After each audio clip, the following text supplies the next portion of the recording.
Olá, bom dia. Bom dia, Pedro. Bom dia, Nilson. Bom dia. Começa agora o programa Coffee Break.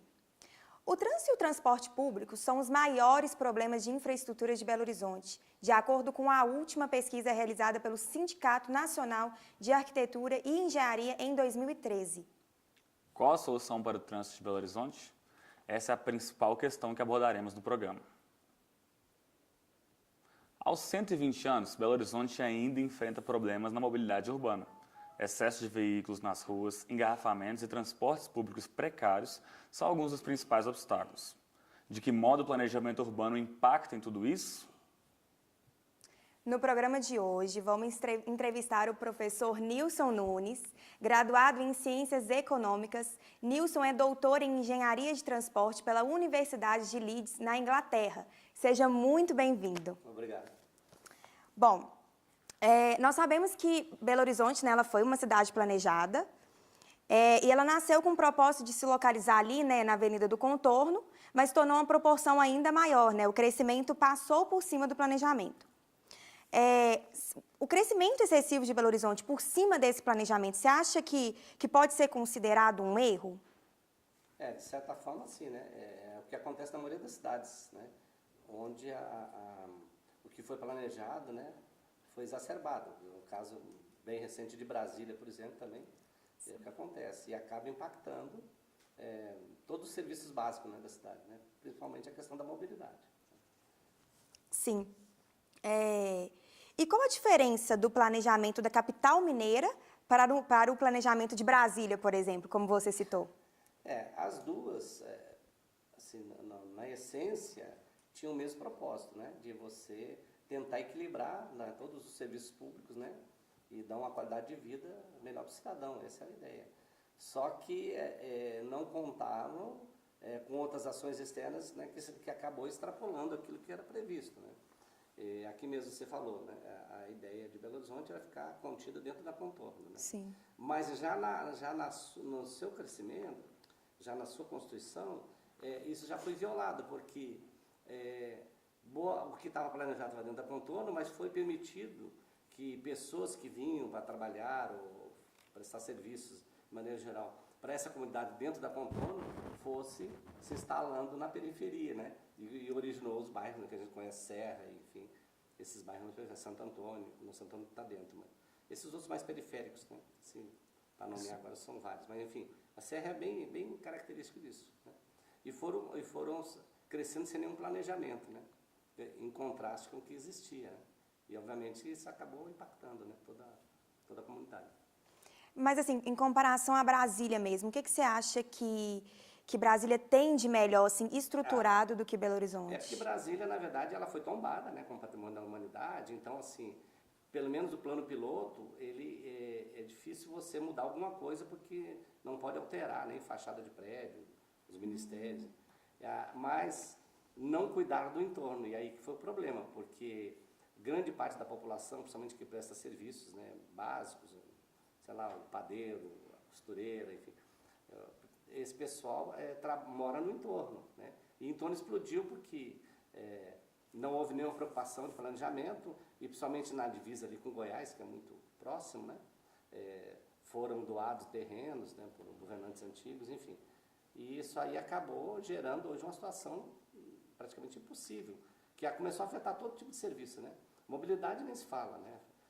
Eu até estava brincando com um colega que pela primeira vez na vida eu perdi um avião, porque eu fui a uma reunião lá na plano piloto, deu um temporal e nós ficamos sitiados, não tinha como sair. Tentou de vários... O cara fez atalho, inclusive o motorista do táxi fez atalho por dentro de algumas áreas lá de reserva e tal, para tentar... Mas todo lugar que a gente chegava parava no congestionamento, né?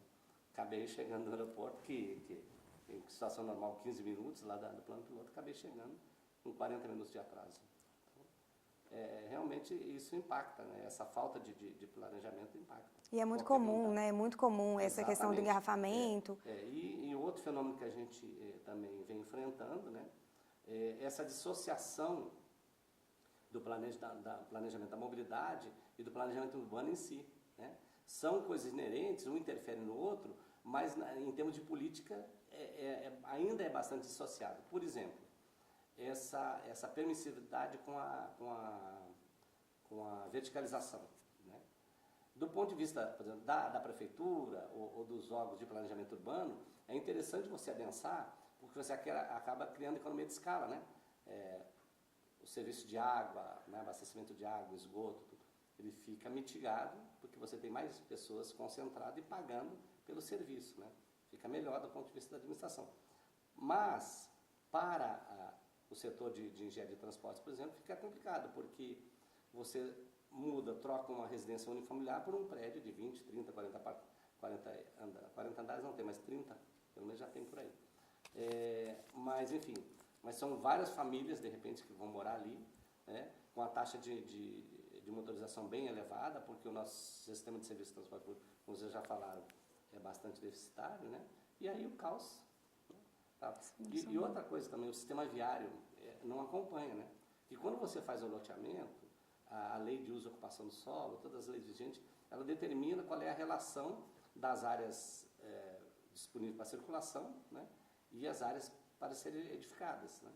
Só que isso depois é violada essa relação, né, nas áreas edificadas, né? Por exemplo, onde tira uma residência unifamiliar e põe um prédio, mas o sistema viário permanece o mesmo, né? Com a mesma caixa. Isso não é compensado, né? E aí cria o que a gente já viu. Aqui mesmo, Buritis é um caso bem claro. Basicamente só tem prédio, né? Tudo, não tem, exatamente. Não aguenta. Exatamente. No caso de Belo Horizonte, eu estava até pesquisando hoje a respeito, foi essa questão da contorno, e aí parece que as vilas eram vilas até que um pouco mais distantes. Vilas de trabalhadores que e eles foram ocupando, né? Isso é normal, foi conurbando, né? Enfim, é o que acho que é normal, como você falou, mas pensando no atual hoje, né? Como passou-se muitos e muitos anos, qual que você vê como uma solução para tudo isso que aconteceu? O problema todo é o seguinte, na engenharia a gente fala, você desconstruir, demolir é muito mais caro do que construir, né? Então, assim, cada vez mais a situação de conurbação e de densidade, ela está consolidada, então a nível de superfície fica muito difícil de você encontrar solução de baixo custo, né? Os corredores todos já são adensados. Né? Então, no caso da mobilidade, com certeza, Belo Horizonte já passou da hora de ter metrô. Metrô de verdade, metrô enterrado, né? Né? Não que chama de metrô, que na verdade é um trem de subúrbio, né? Um trem de superfície que também até hoje não foi completado, né? A sua extensão. Então, aí nós temos um problema político no processo, porque o nosso sistema de mandatário, né? Quer dizer, funciona a cada 4 anos, muda, né? A composição. E não tem essa continuidade. Então, os dirigentes, naturalmente, eles querem apresentar soluções que caibam dentro do mandato, né, dos 4 anos. Isso é um problema sério, porque qualquer obra de infraestrutura que tenha maior impacto, com certeza vai levar muito mais que 4 anos, porque um metrô mesmo, você vê, o metrô de São Paulo, o metrô do Rio, que até hoje estão sendo construídos, o metrô de Paris, que ainda está em expansão, Londres, né, enfim. Você vê que essas soluções que vão trazer mais impacto, mais benefício para a população, realmente são soluções de longo prazo.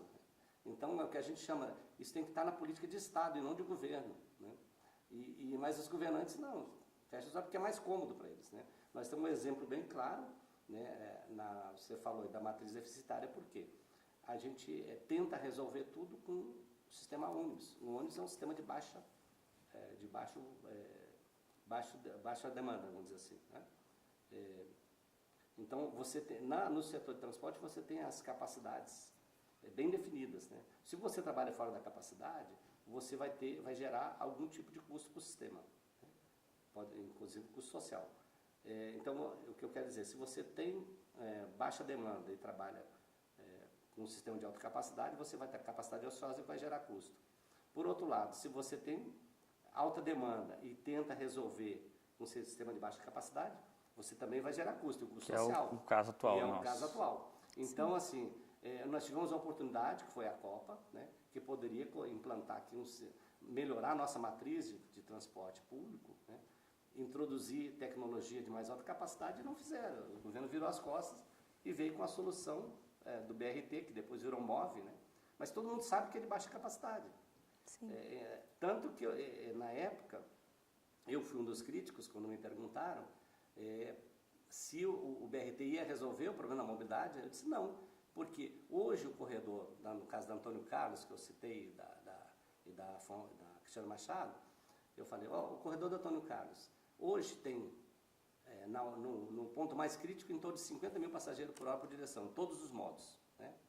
Você vai entrar com um modo de baixa capacidade, tipo aí, pode atender até 20 mil passageiros por hora por direção, numa condição razoável, né?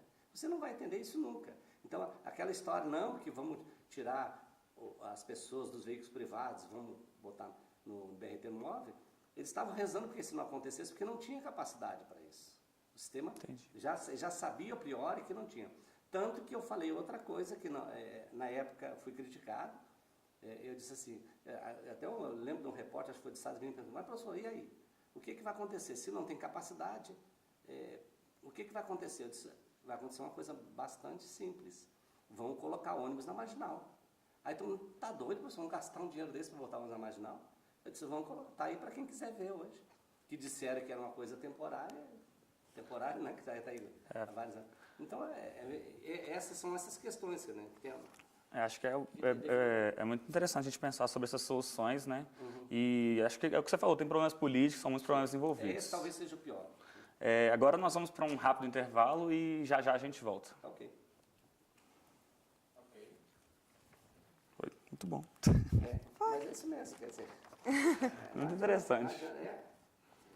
Eu lembro assim, E é nítido, né? É uma coisa tão interessante, porque todo mundo sabe o problema, mas ninguém quer se comprometer. Tá?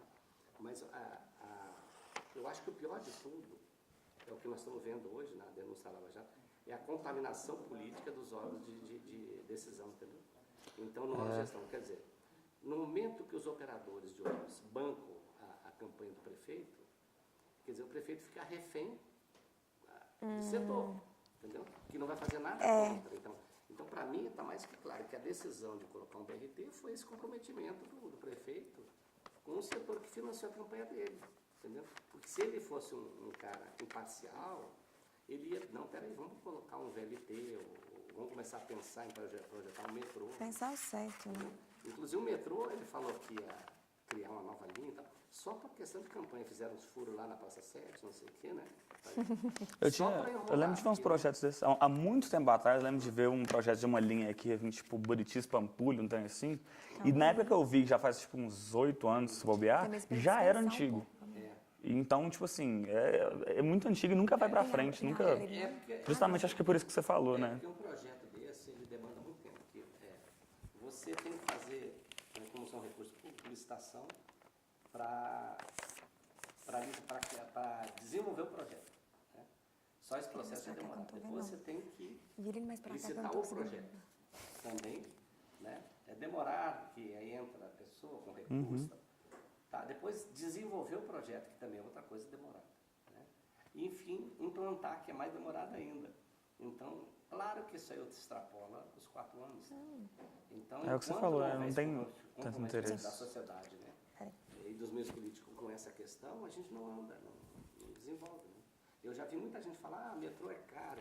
É um sistema caro, mas é muito mais caro, não tem, entendeu? Porque o custo da sociedade por não ter, ou por ter essa dificuldade de mobilidade, afeta todo tipo de serviço, né? Né? Não é só o transporte de passageiro, mas todo tipo, né? Vamos Às vezes as empresas precisam. Vamos voltar. Aceita uma água, alguma coisa? Não, Podemos continuar? Você compra. Então vamos lá, pro segundo bloco. É eu, né? Você. Sim. Estamos de volta, então, com o professor Nilson Nunes, né? Nesse segundo bloco, vamos conversar um pouco aí mais sobre a mobilização urbana de um modo mais geral. Nós temos diversos exemplos de cidades planejadas ao redor do mundo, né? Não só no Brasil. Sim. Em 2015, o portal India Times ele elegeu as 9 cidades mais bem planejadas do mundo, e com, enfim, várias cidades como no ranking. E eu lembro que, por exemplo, em primeiro lugar, nós temos a cidade de Singapura, em terceiro tem Zurique, e em oitavo ficou Brasília, aqui no Brasil. E existem questões de planejamento urbano que impactam diretamente no trânsito, a gente sabe disso. Em que medida o senhor acha que o planejamento urbano bem feito, ele contribui para um trânsito fluido? Com certeza. O planejamento urbano, ele envolve uma série de questões, né? Uma delas é você tentar mitigar ao máximo essas concentrações nos corredores, né? Você distribuir as atividades de maneira, por exemplo, principalmente, o maior motivo das pessoas viajarem na região urbana é o motivo de trabalho, né? Então, se você consegue distribuir os postos de trabalho e não concentrar, você tem possibilidade, sim, de você também mitigar, né, esse movimento pendular que é o terror dos planejadores, né? Essa questão de, por exemplo, de manhã, sentido bairro-centro, né? E à noite, centro-bairro, né? E concentrado só no mesmo horário, isso é terrível, porque você tem que planejar uma frota capaz de atender essa demanda, e isso aí acaba nos intervalos ficando com a frota ociosa, né? No caso do transporte público, isso é custo jogado no sistema, né? E, enfim, então essa questão tem um termo que os arquitetos urbanistas usam muito hoje, que chama centralidades. Na verdade, é o que é os subcentros antigos, que existiam alguns intuitivos, né? Precisamos pegar aqui, por exemplo, Venda Nova, é um subcentro, né? Muita gente já não vê o centro que consegue atender suas necessidades lá. Então, o planejamento urbano é mais ou menos isso, é você conseguir